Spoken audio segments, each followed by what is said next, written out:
Hello, this is Yvonne Davis and David Steele, accredited facilitators with the Rocky Mountain Compassionate Communication Network. And you have joined us for Unleash Your Creativity, a blending of The Artist's Way by Julia Cameron and Nonviolent Communication by Marshall Rosenberg.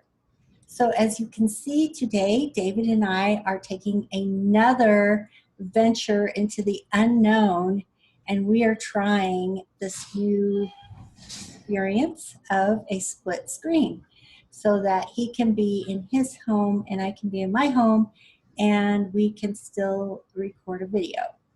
So shall I turn it over to you now, David, for tonight's topic? You want me to introduce the topic?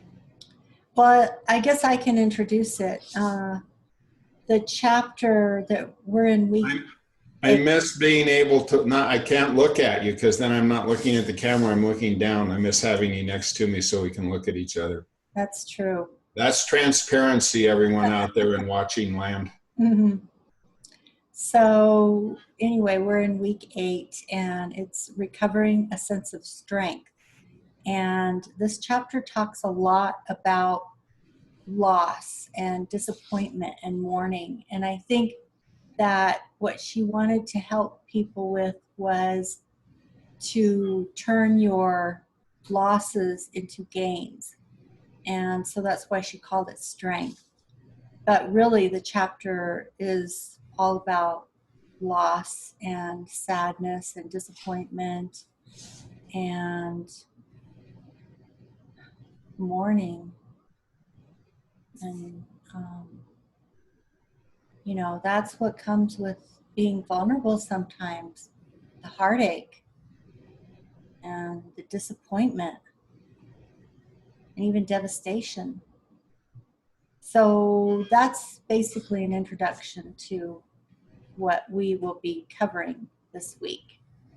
So does that help you out, David? Yeah, so strength is not so obvious when everything is just going smoothly. Strength becomes visible, becomes apparent when we are in the midst of adversity. And when things don't go the way we want, you know, do we give up or do we try again or do we evaluate and head in a different direction? You know, failure, things not going the way you expect them to, is a part of life. And often we're so afraid of that we don't even try to begin with. Because it keeps us safe and it also keeps us cloistered, and life is not very exciting because risk is one of life's spices. So, you know, Julie talks about when we're doing a creative endeavor, we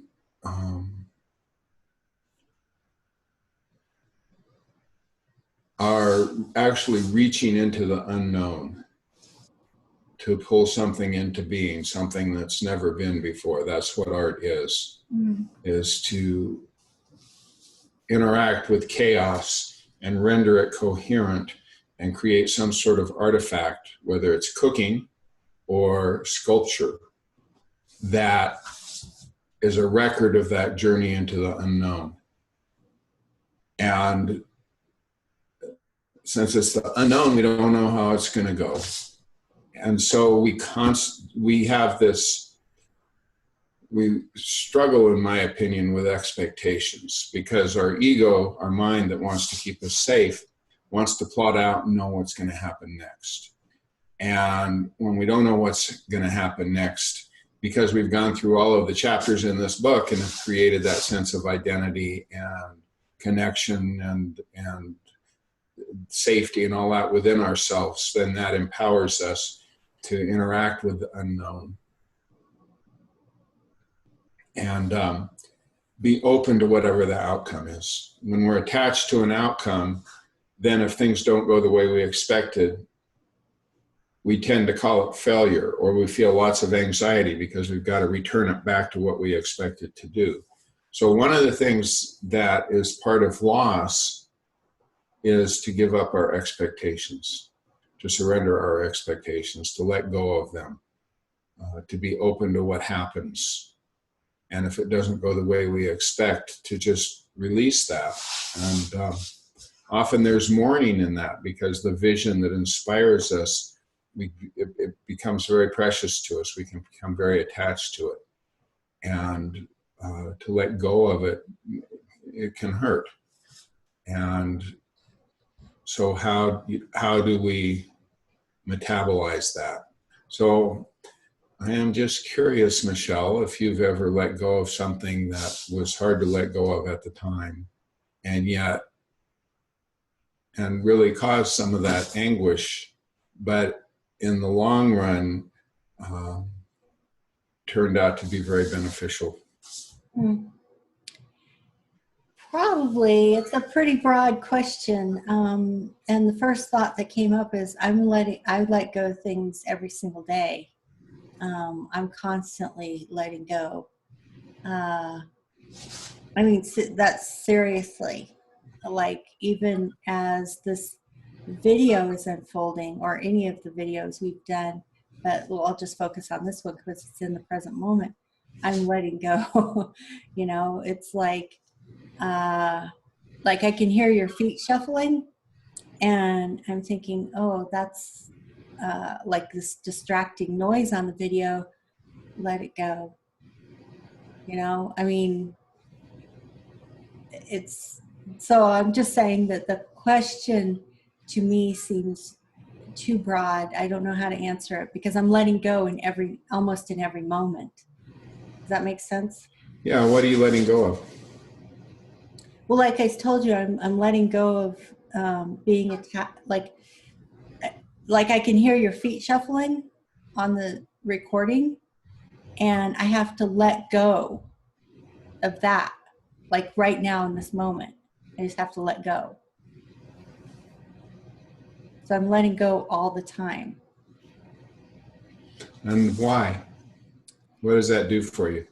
Well, because, and there was another one. I had to let go of the fact that you didn't get it the first time I said it. So I have to let go, because I would go absolutely insane if every little thing that wasn't exactly the way I want it to be, I would go insane.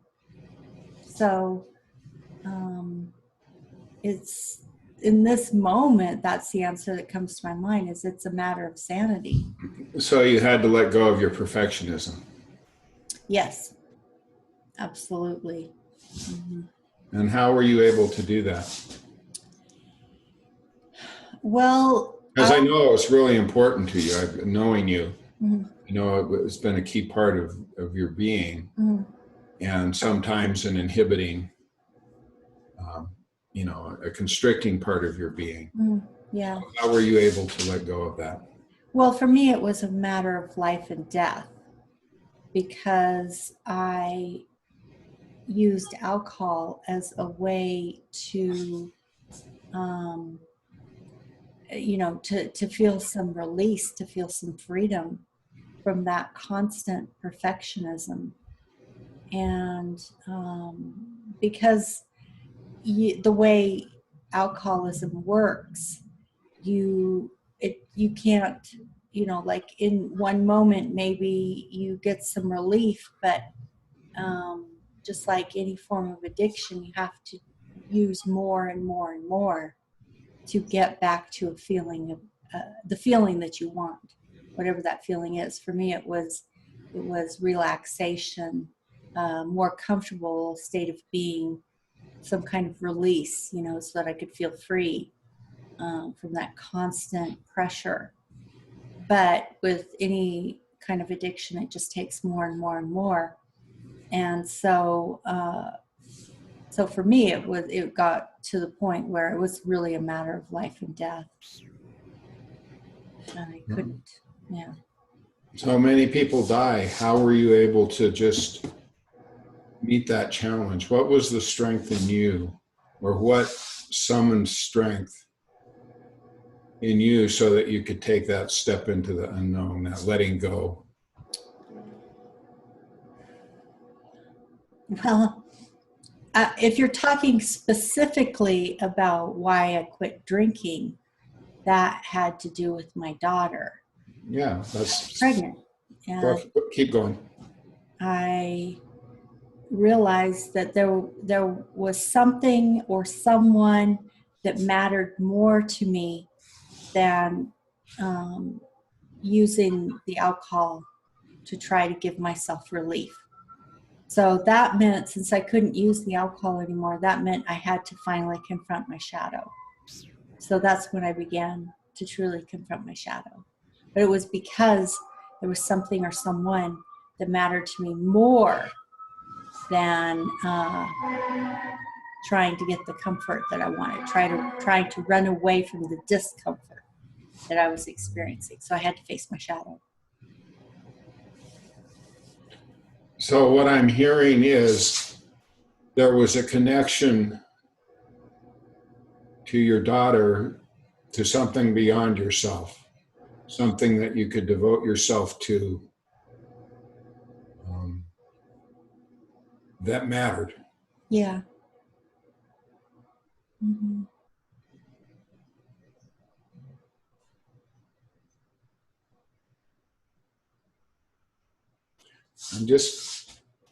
To me, that's very tender. I'm just setting with that because it's just Well, I think sweet. Yeah, go ahead.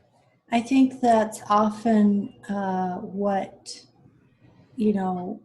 as we go through life, if it, in the Course in Miracles, there was a distinction made between fear and love. Right. That hate is not the opposite of love, but fear is the opposite of love. And so in every moment, basically, we're making a choice to move toward love or toward fear.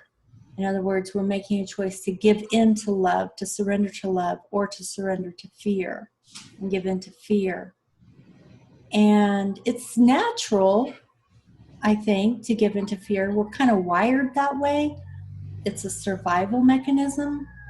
And yet it's in a way self-destructive. That's always the most ironic thing I have found about fear, is that it's wired into us biologically as a way of protecting us to help us survive, and yet it actually is, in a sense, what kills us, because love wants us to go out, to reach out and connect to the thing that we love. So we're always moving outward, and we're striving when we're moving toward what we love. And so we're expanding, and that's growth, that's life. Whereas fear causes us to contract and pull back.